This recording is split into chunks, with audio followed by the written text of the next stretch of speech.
श्री गुरुभ्यो नमः।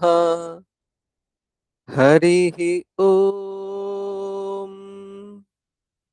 सहना भवतु, सहनौ भुनक्तु, सह वीर्यं करवावहै, तेजस्विनावधीतमस्तु मा विद्विषावहै। ओम शांति शांति शांति। ओम जातवेदसे सुनवामसो ममराति यतो निदहाति वेदः स नः पर्षदति दुर्गाणि विश्वा नावेव सिन्धुं दुरितात्यग्निः तामग्निवर्णां तपसा ज्वलन्तीं वैरोचनीं कर्मफलेषु जुष्टाम् दुर्गां देवीगं शरणमहं प्रपद्ये। सुतरसि तरसे नमः। अग्ने त्वं पारयानभ्यो अस्मान् स्वस्तिभिरति दुर्गाणि विश्वा पूष्ट पृथ्वी बहुला न उर्वी भवातोकायतनया यशंयोः विश्वानिनो दुर्गः जातवेदः सिन्धुन्न नावा दुरितातिपर्षि अग्ने अत्रिवन्मनसा गृणानो ओस्माकं बोध्यविता तनूना आम् पृतनाजितगं सहमानमुग्रमग्निगं हुबेम परमात् सधस्थात् स नः पर्षदति दुर्गाणि विश्वा क्षामद्देवो अतिदुरितात्यग्निः प्रत्नोषि कमीड्यो अध्वरेषु सनाच्च होता नव्यश्च सत्सि स्वाञ्च आग्ने तनुवं पिप्रयस्वास्मभ्यं च सौ भगमायजस्व गोभिर्जुष्टमयुजो निषिक्तन्तवेन्द्रविष्णु रनुसञ्चरेम नाकस्य पृष्ठमभिसंवसानो वैष्णवीं लोक इह मादयन्ताम्।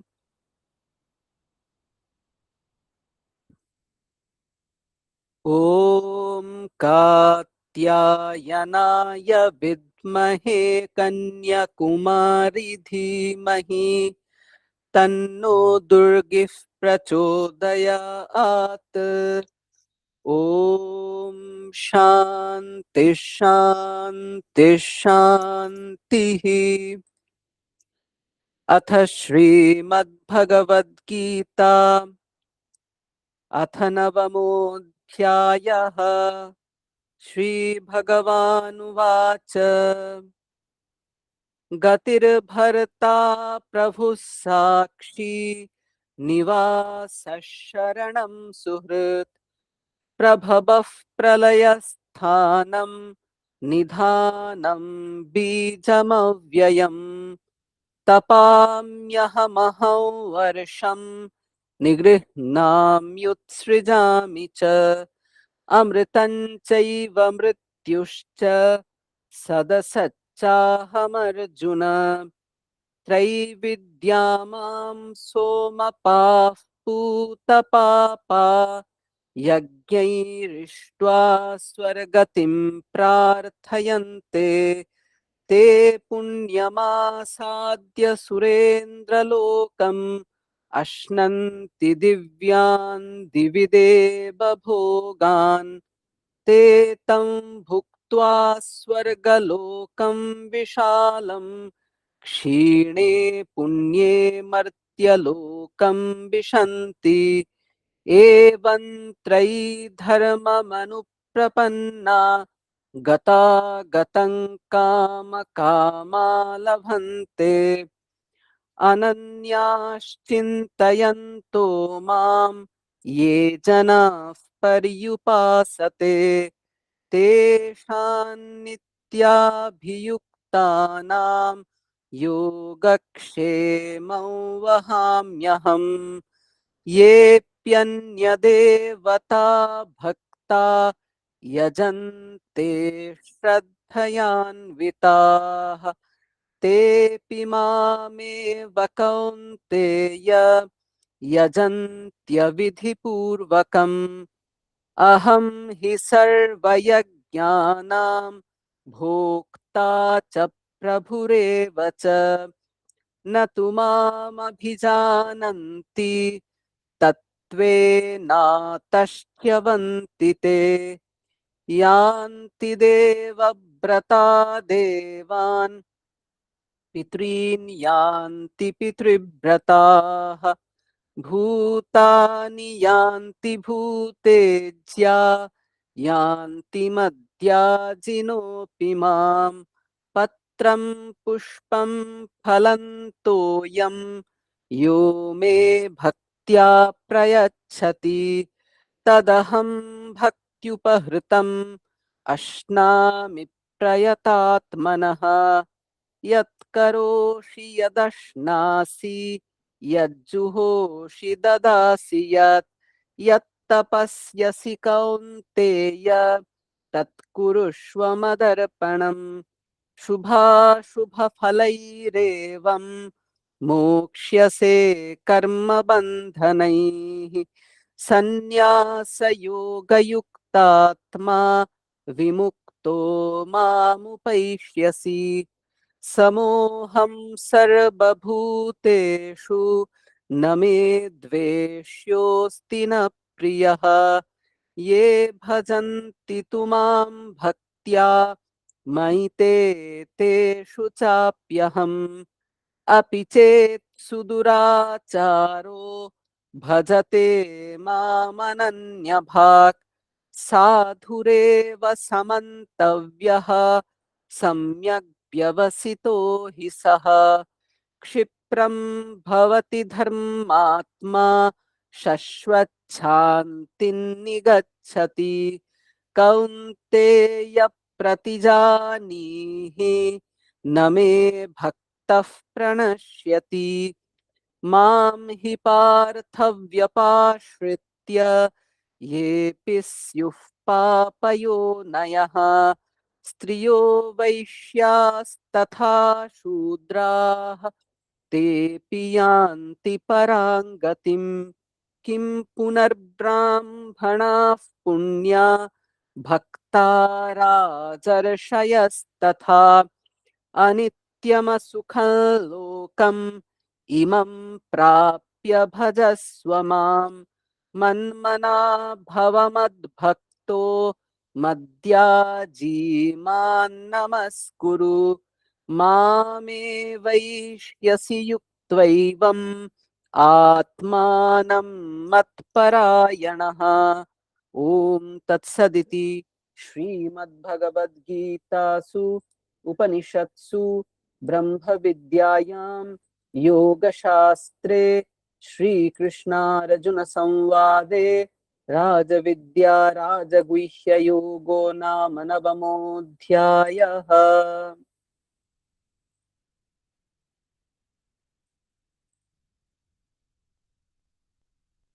আজকের মনন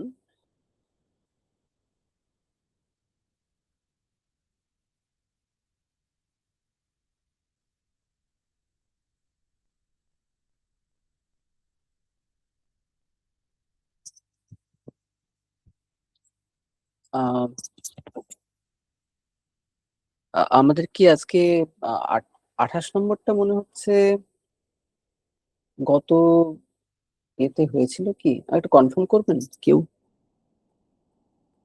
যদি কাইন্ডলি করেন,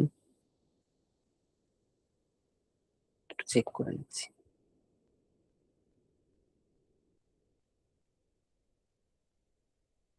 হ্যাঁ, 28 হয়েছিল, আজকে আমাদের 29 হবে। আমি লিঙ্কে ভুল লিখেছি। বেশ, আগে পড়ছি। যারা মরণমোক্ষায় মামাশ্রিত্য यतन्ति ये ते ব্রহ্ম তদ্বিদুঃ কৃৎস্নম অধ্যাত্মং কর্ম চাখিলম। আবার একবার পড়ি।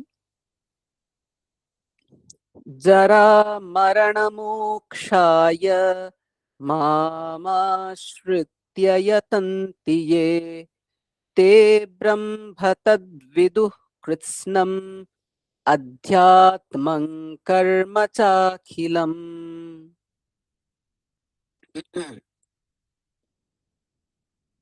जरा मरण मोक्षाय,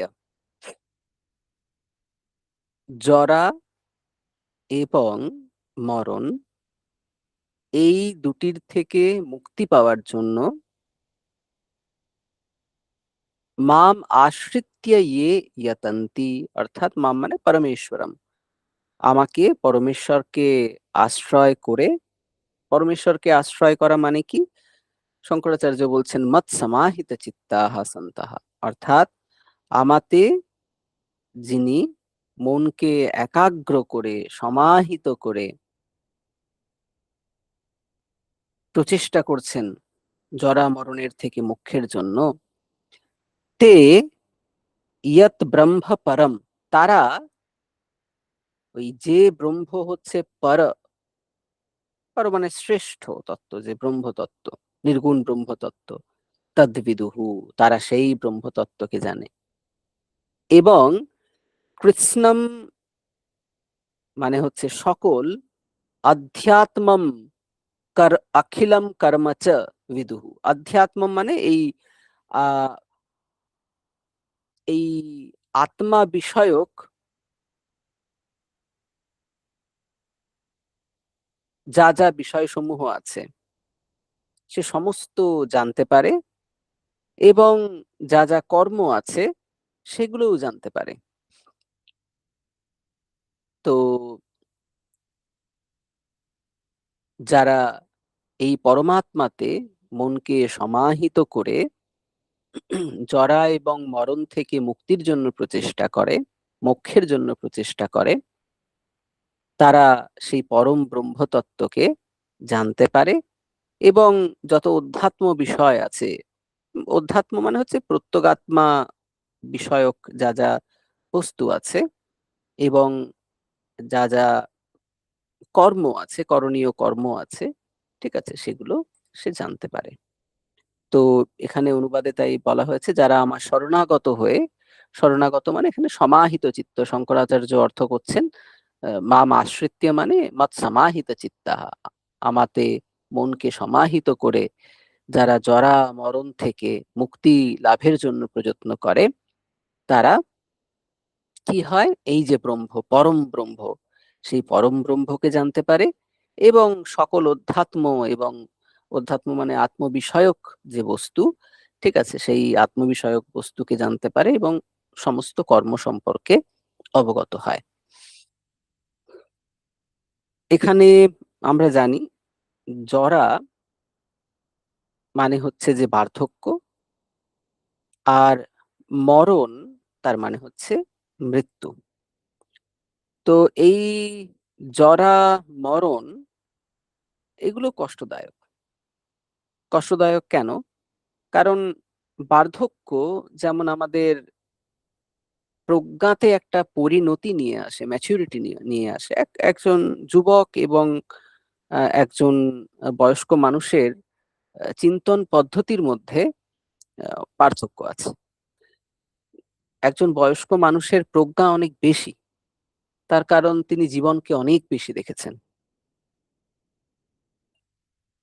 উচিত অনুচিত, কর্তব্য অকর্তব্য, ভালো মন্দ, এই সবকিছু তার প্রজ্ঞাতে ফুটে ওঠে, কারণ বহুদিনের মথিত প্রজ্ঞা তার রয়েছে।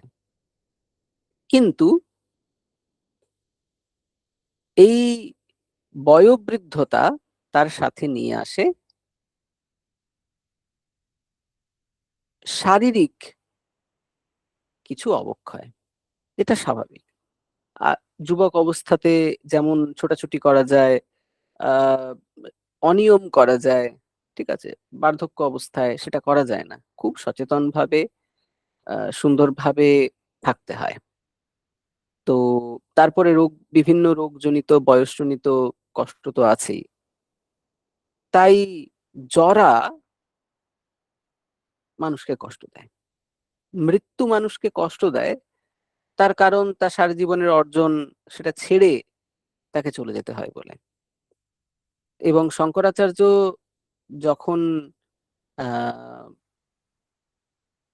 সংসার থেকে সংসার পরিত্যাগ করে প্রব্রজ্জা করছেন, ঘুরে বেড়াচ্ছেন সন্ন্যাসী হয়ে, সেখানে উনি জরা, ব্যাধি এবং মৃত্যুকে প্রত্যক্ষ করেন। বুদ্ধও প্রত্যক্ষ করেছিলেন জরা, ব্যাধি এবং মৃত্যু, যেগুলো এই জীবনের সত্য। মনুষ্য দেহ লাভ করেছি মানেই বার্ধক্য আসবে, ব্যাধি আসবে এবং মৃত্যু অবধারিত।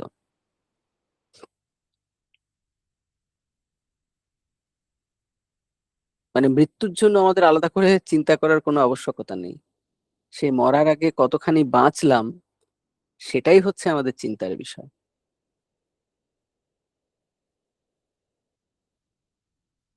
এবারে ভারতীয় দর্শন বলে যে এই সাইকেলটা রিপিটেড হয়। মানে যদি একবার জরা হতো, একবার মৃত্যু হতো, চিন্তার কিছু ছিল না, কিন্তু বারবার এটা রিপিটেড হয়।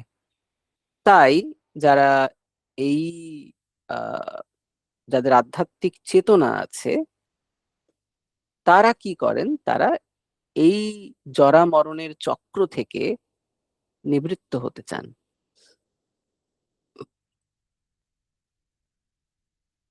এবং তখন কি করেন তারা, সেই প্রাজ্ঞ ব্যক্তিরা, তারা এই পরমাত্মাকে আশ্রয় করে। কিভাবে আশ্রয় করা পরমাত্মাকে, কি রকম? সব সময় পরমাত্ম চিন্তন করে, মন ইষ্টে একাগ্র করে। তারা বাইরের কাজও করছে, কিন্তু তাদের যে সুদীর্ঘ অভিজ্ঞতা থেকে মথিত প্রজ্ঞা, সেই প্রজ্ঞার কারণে তারা বাহ্য বিষয়সমূহে একজন আহ সদ্য জগৎ দেখা ফুটন্ত রক্ত যুক্ত যুবকের কাছে এই জগতের সবকিছুই আকর্ষণীয় লাগে। কিন্তু তার জন্য কোথাও আনন্দ, কোথাও দুঃখ, কোথাও অবসাদ অপেক্ষা করে আছে। দীর্ঘ সময় পার করে যিনি এসেছেন, তিনি এগুলোকে দেখলেই চিনতে পারেন যে এই দরজাটা নিয়ে যায় অবসাদের দিকে, এই দরজাটা নিয়ে যায় হার্ট ব্রেকের দিকে, এই দরজাটা নিয়ে যায় মানসিক অসুস্থতার দিকে। ফলে তিনি সেইগুলোতে আর প্রলুব্ধ হন না। তো তিনি কি করেন? তিনি পরমাত্মাতে চিত্ত সমাহিত করেন, মনকে শান্ত রাখেন, মনকে একাগ্র রাখেন, একটা শুভ চিন্তা নিরন্তর করতে থাকেন। যেমন গঙ্গা বয়ে যাচ্ছে, কেউ দেখুক আর না দেখুক বয়ে যাচ্ছে, সেরকম হৃদয়ের অন্তঃস্থলে যেন একটা স্নিগ্ধ বিষয় যেন প্রতিনিয়ত চলছে। মনন হতে পারে, নিরন্তর জপ হতে পারে। তো মাম আশ্রিত্য ইয়তন্তি, যারা প্রচেষ্টা করে যাচ্ছেন, পরমাত্মাতে মন সমাহিত করেছেন, তে ব্রহ্ম তদ্বিদুষ, তে তৎ পরমম পরম ব্রহ্ম বিদু, তারা সেই পরম ব্রহ্মকে জানে, জানতে পারে। এবং যত আধ্যাত্মিক তত্ত্ব আছে, আধ্যাত্মিক তত্ত্ব মানে আত্ম বিষয়ক যা যা তত্ত্ব আছে, এবং যত কর্ম আছে, যেগুলো করণীয় কর্ম, কোনগুলো বর্জনীয় কর্ম, ঠিক আছে, তিনি সমস্ত বিষয় সম্পর্কে অবহিত হন। কেন অবহিত হন? তার কারণ হচ্ছে আমরা আহ যদি সাক্ষীর মতো করে বিষয়গুলোকে দেখার চেষ্টা করি, তখন সেই বিষয়গুলোর প্রকৃত স্বরূপ আমাদের সামনে ফুটে ওঠে।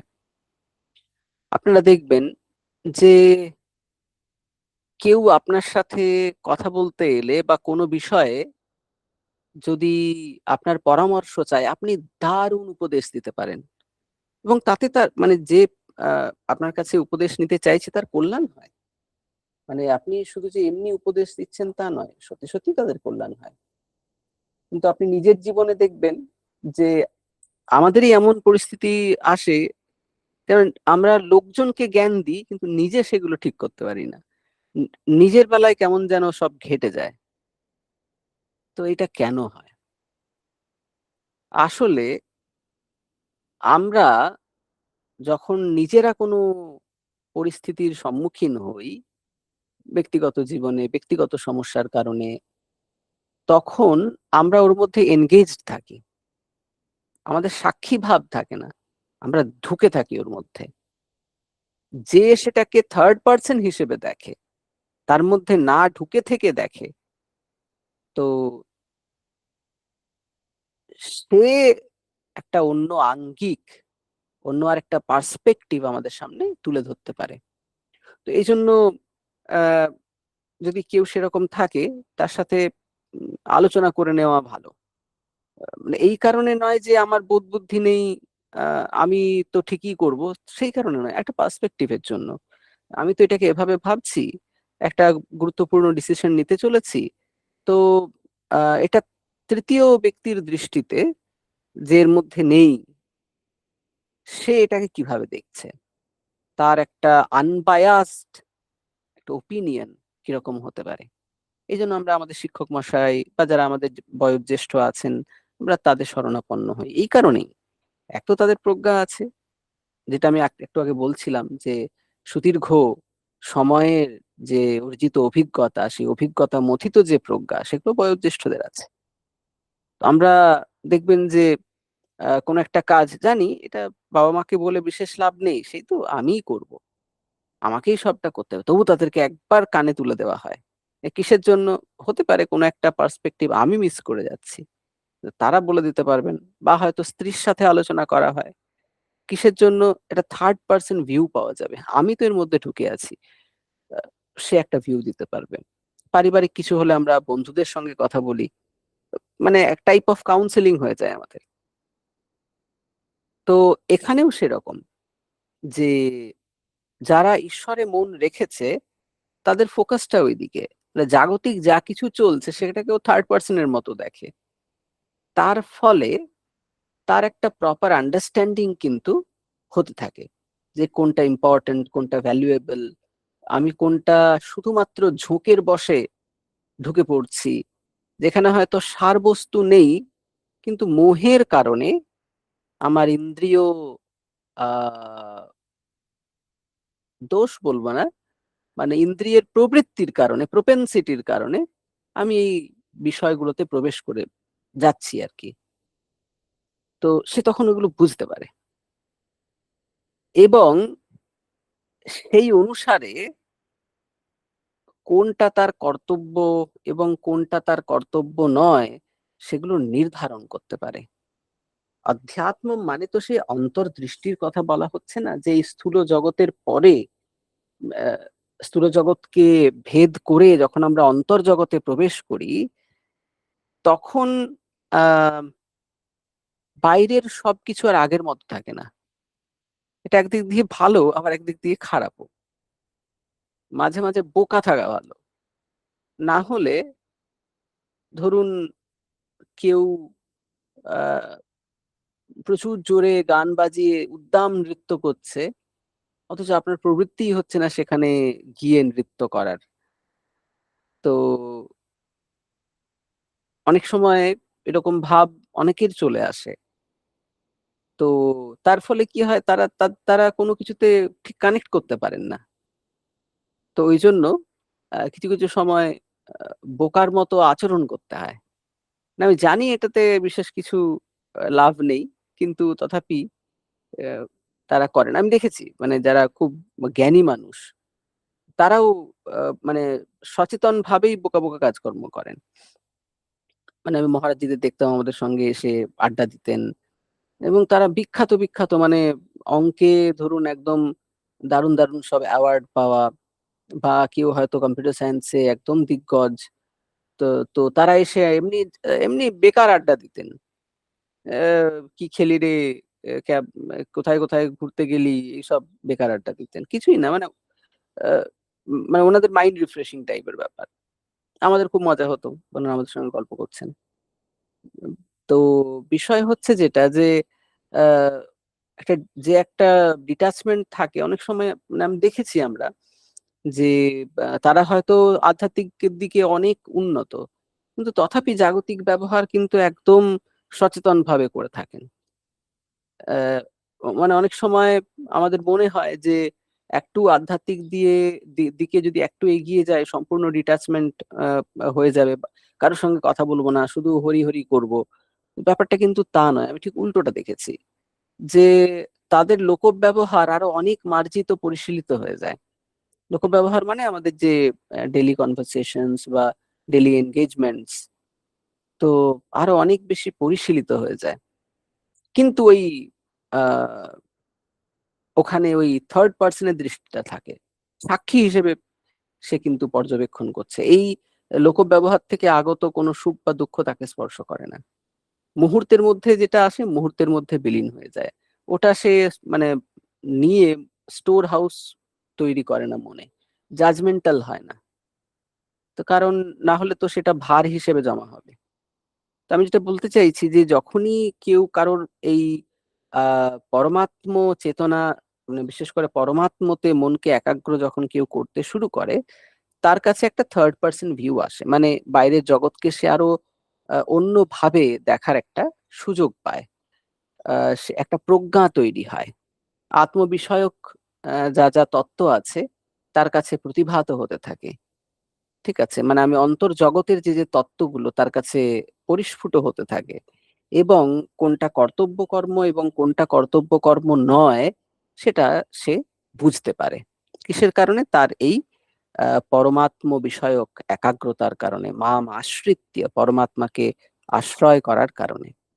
ঠিক আছে, তো বেশ আমাদের আহ জীবন ঈশ্বরমুখী হোক, কিন্তু বিষয় হচ্ছে আমাদের লোকব্যবহারও যেন খুব সুন্দর হয়।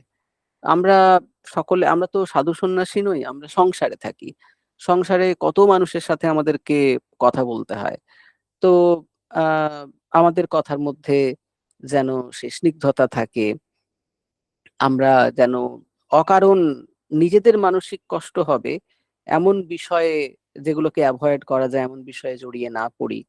আহ, আমরা যাতে নিরন্তর আহ, মনকে ঈশ্বরে সমাহিত রাখতে পারি, ঠিক আছে, সেই জন্য আমাদের প্রচেষ্টা করতে হবে। মানে সম্পূর্ণ আহ লোকবিমুখ হয়ে গিয়ে একটা ঘরে নিজেকে বন্ধ করে ফেললাম, ব্যাপারটা কিন্তু তা না। স্বামী বিবেকানন্দ উল্টো কথা বলেছেন, বলেছেন ঘর বন্ধ করে ধ্যান করার চেষ্টা করার কোনো আবশ্যকতা নেই, জানলাগুলো খোলো, দরজাগুলো খোলো।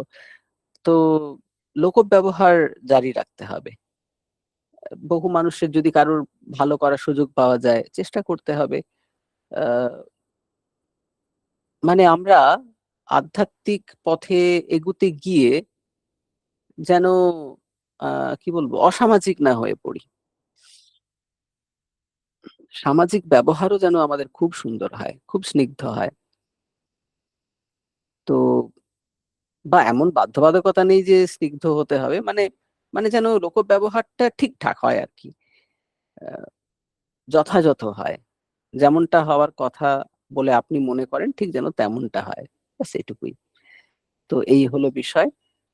সন্ন্যাসীদের এক ধরনের জীবনযাত্রা, তাদের তো লোক ব্যবহার না করলেও চলে।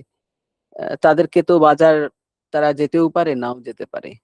তাদেরকে ইলেকট্রিক বিল ভরতে হতেও পারে, নাও হতে পারে। তাদেরকে বসের কাছে গিয়ে দু ধরনের কথা শুনতে হতেও পারে, নাও হতে পারে। কিন্তু আমাদের তো প্রতিনিয়ত করতে হয় এগুলো। সন্তানাদি আছে, স্ত্রী আছেন, তো তাদের সঙ্গে নিয়মিত ব্যবহার হয়। মা বাবা আছেন, তাদের সঙ্গে নিয়মিত ব্যবহার হয়।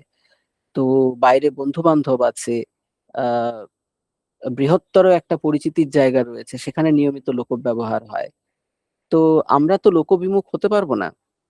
তো এই জন্য আহ নিরন্তর পরমাত্ম চিন্তন থাকবে এবং খুব সুন্দর লোকব্যবহার হবে, এবং এই পরমাত্ম চিন্তনের কারণে আমরা একটা থার্ড পার্সন পার্সপেক্টিভ পাবো, জগৎকে আরো অনেক ভালোভাবে দেখতে পারবো, এবং কোন কর্মগুলো করা উচিত এবং কোন কর্মগুলো করা উচিত নয় তার একটা বিশিষ্ট প্রজ্ঞা আমাদের তৈরি হবে।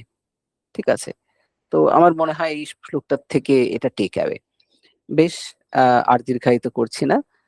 এরপরে আপনারা প্রাত্যহিক ধ্যান, জপ, শরীরচর্চা ইত্যাদির মাধ্যমে আজকে সুন্দর দিন শুরু করুন। আমার একটু আহ, সমস্যা চলছে, তার কারণে আমি একটা দুটো সেশন মিস করে গেছি।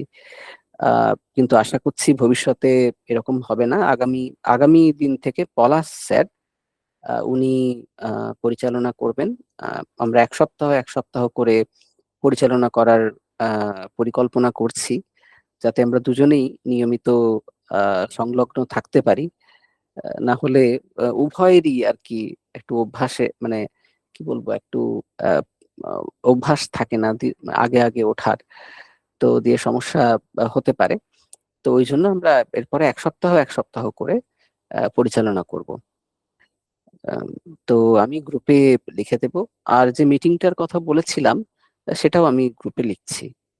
কারণ আমাদের অনেক মানে 1 বছর হয়ে গেল, তো একবার সবাই বসে আহ কি করণীয় বা কি করণীয় নয় একবার ছোট্ট করে আলোচনা করে নিলে তাহলে উপাসনা আরো সুন্দরভাবে এগিয়ে যেতে পারবে।